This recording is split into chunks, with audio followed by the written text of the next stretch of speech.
Evidence. We're sitting down with Johnny Capier at 7:30. PIX11 News, Suki and Corey, back to you. All right, thank you, Monica. It is 7:36. A little over a month ago, a Queens man walked out of jail a free man after spending 25 years behind bars for a crime he says he did not commit.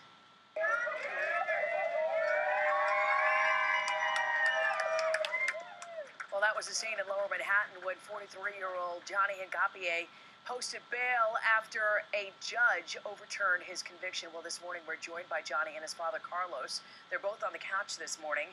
So nice to see you. Good morning. Nice to have you here, Carlos, as well. So my first question to you is, Johnny, when you see that video, what goes through your mind at that moment? Was that everything that you wanted and hoped for? Everything that I dreamed of, thought about, and even prayed for 25 years. Can I ask you, when you had a press conference and you walked out, you said the first thing you want to do, you held your father, you hugged him tight, and then you said, I'm going to go get some good food. And where did you go? What did you do? Those first moments, that first taste of freedom? We went to a restaurant called Ferlini's. It was a few blocks away from the courthouse. Yeah. And there was some amazing seafood that was recommended by a lot of friends in the family, which is much better than eating the canned seafood inside a prison. Yeah, I can only imagine. It's been 8 weeks. What's been the hardest adjustment to this new life, this new world? I mean, you went in at 18, and now you're 43 years old. So what does the world look like today to you? Well, I look at everything in a positive,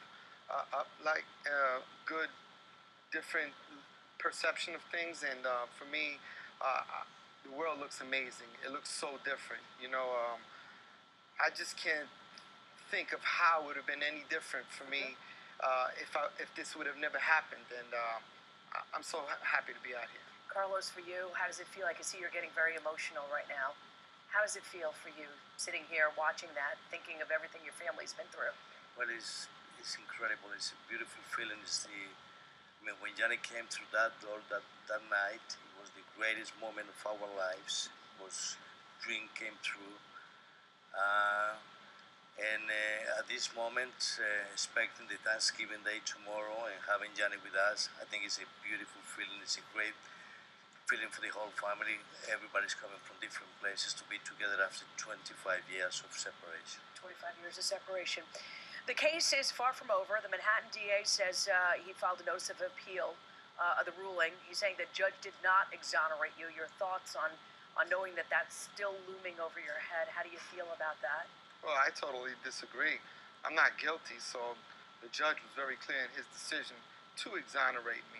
And, a district attorney has to do their job. That is their job. They have to appeal. But in my case, I feel that it's so sad that I feel I'm in a position that it seems like they didn't want to be who's on the wins column or the loss column.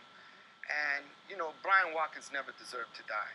His family never deserved to suffer from what happened to him. But I didn't deserve to be in prison for 25 years for a crime that I had no knowledge in and that I did not participate in. So I'm very hopeful that the same evidence that cleared me and that gave me my freedom, it was going to be the same evidence that an appellate court is going to come to an agreement by affirming the district attorney's appeal. A lot of people have questioned. The one question really that is looming is, why did you confess to the crime? Well, I believe, why would anyone wouldn't confess to a crime when you have individuals in there blooming on you, threatening you to kill you? You think that your life is going to end right there, and physically pointing their hands on you by abusing you. And as an 18-year-old individual as myself that was never arrested, had no goings with the law whatsoever, and that was my first time ever being inside a police precinct, scared to death, being promised that I was going to be driven home right away if I would memorize a confession. I confessed immediately to what they wanted me to confess. I memorized what they wanted me to memorize just from the fact that I wanted to go home. Have you ever met the victim's family at all, Johnny? Have you ever tried to apologize to them, reach out to them, to come to terms with this? It has been 25 years. I tried to reach out to them numerous times while I was incarcerated, just to let them know about my truth, that I was innocent, that I had nothing to do with this, and how sympathetic I was toward what happened to their son, Brian. I understand in situations like that they were bitter and angry just like myself. Mm-hmm.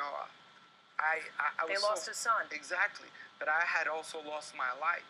So I was able to identify with their bitter and angerness because I was going through the same thing. But I just hope that one of these days that we can come together and they can see the truth of this matter and not allow themselves to be embedded with what was told to them. What are your plans now? What are your thoughts now as you come upon this Thanksgiving season and also the rest of your life 8 weeks out? Have you been able to develop a plan of what you see your life to be like for the rest of your life? Well, when I was 12 years old, I told myself I wanted to be one of three things: either a movie actor, a medical doctor, or a businessman. I never got to accomplish any one of those things. But being that I'm out now, the most important thing for me is spending time with my family. And I just hope that one day many doors of opportunity can open up for me. And my main goal is to open up a children's theater.